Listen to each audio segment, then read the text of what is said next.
ખેરગામના ગૌરી પ્રાથમિક શાળા, બહેજ કૃતિ ખડક પ્રાથમિક શાળા તેમજ ખેરગામની કન્યા શાળાના નવા બાંધકામ મકાન માટે બે શાળાના મકાનના રિનોવેશન માટે 5.57 અંદાજિત કરોડની ગ્રાન્ટની મંજૂરી મળતા ધારાસભ્ય નરેશભાઈ પટેલના હસ્તે ભૂમિપૂજન કરવામાં આવ્યું હતું।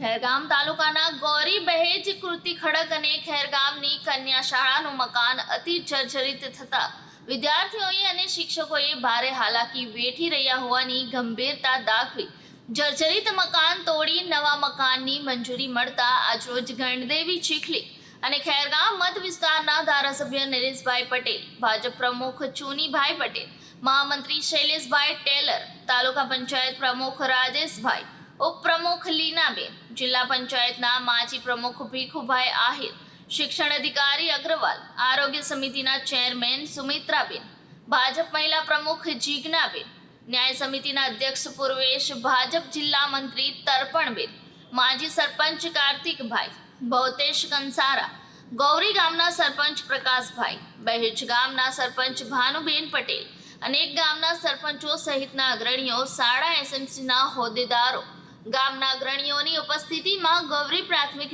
શાળા અને બહેજ કૃતિ ખડક પ્રાથમિક શાળાના નવા મકાન માટે 2.92 અંદાજિત તેમજ તાલુકાનો મુખ્ય મથક ગણાતું ખેરગામ કન્યા શાળાના મકાનનું નવીનીકરણ અને કુમાર શાળા અને નારણપુર પ્રાથમિક શાળાના રિનોવેશન માટે 2.65 અંદાજિત કરોડના ખર્ચે નિર્માણ થનાર મકાનનું ભૂમિપૂજન કરવામાં આવ્યું હતું। આ પ્રસંગે ધારાસભ્ય નરેશભાઈ પટેલે જણાવ્યું હતું કે આ મકાન બનાવતી વખતે શિક્ષકો, એસએમસીના સભ્યો અને અગ્રણીઓએ ગુણવત્તાયુક્ત મકાન બને તેની તકેદારી રાખવા જણાવ્યું હતું। શાળામાં ગુણવત્તાયુક્ત શિક્ષણની સાથે વિદ્યાર્થીઓને ગુણવત્તાયુક્ત મકાન મળે તે માટે સરકાર પણ કટિબદ્ધ છે। જી, તમારું નામ? જી, મારું નામ પ્રકાશભાઈ, હું ગૌરી ગામનો સરપંચ છું। આજરોજ અમારે ગૌરી ગામની પ્રાથમિક શાળાનું ખાતમુહૂર્ત લગભગ છેલ્લા 10 વર્ષથી આ જર્જરિત હતી। આજ રોજ આ ધારાસભ્ય શ્રી નરેશભાઈએ ખાતમુહૂર્ત કરવામાં આવ્યું। એ ઘણા વખતથી અમે રજૂઆત કરી ને આ 9 ઓરડા જેવા મંજૂર થયા છે। એમાં 1,70,70,00,000 જેવા કંઈ મંજૂર થયા છે અંદાજી રકમ ને વ્યવસ્થિત શાળા બનશે। એમાં અમારા આજુબાજુના ગામના પણ વિદ્યાર્થીઓ આવતા છે, એમાં સારું શિક્ષણ મળી રહેશે। જી, આજે ખેરગામ તાલુકાની ગૌરી, બહેજ કૃતિ ખડક, ખેરગામ કન્યા પ્રાથમિક શાળા અને નારણપુર અને ખેરગામ કુમાર શાળા, આમ કુલ મળીને 5 શાળાનું નવીનીકરણ થશે। 3 જેટલી મુખ્ય નવી શાળાઓ બનશે। ગૌરી 9 ઓરડા પ્રાથમિક કન્યા ખેરગામ અને બેજની અંદર 5 ઓરડા કૃતિ ખડક, આમ કુલ મિલા કે 5,57,00,000 રૂપિયા એની પાછળ ખર્ચ થવાનો।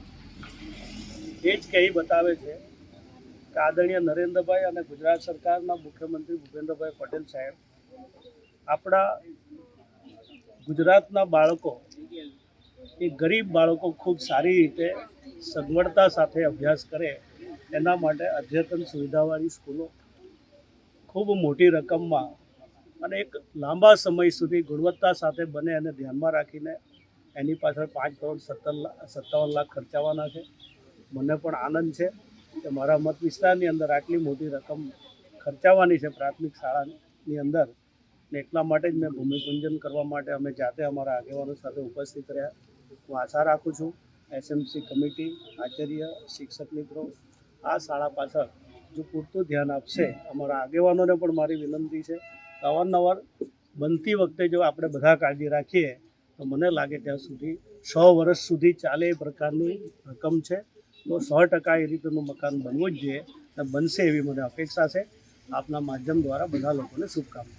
જી, આજે ખેરગામ તાલુકાની ગૌરી, બહેજ કૃતિ ખડક, ખેરગામ કન્યા પ્રાથમિક શાળા અને નારણપુર અને ખેરગામ કુમાર શાળા, આમ કુલ મળીને 5 શાળાનું નવીનીકરણ થશે। 3 જેટલી મુખ્ય નવી શાળાઓ બનશે।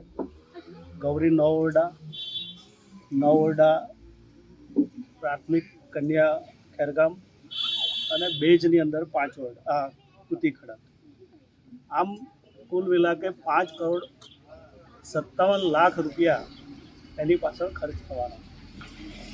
એ જ કહી બતાવે છે કે આદરણીય નરેન્દ્રભાઈ અને ગુજરાત સરકારના મુખ્યમંત્રી ભૂપેન્દ્રભાઈ પટેલ સાહેબ આપણા ગુજરાતના બાળકો એ ગરીબ બાળકો ખૂબ સારી રીતે સગવડતા સાથે અભ્યાસ કરે એના માટે અદ્યતન સુવિધાવાળી સ્કૂલો ખૂબ મોટી રકમમાં અને એક લાંબા સમય સુધી ગુણવત્તા સાથે બને અને ધ્યાનમાં રાખીને એની પાછળ 5,57,00,000 ખર્ચાવાના છે.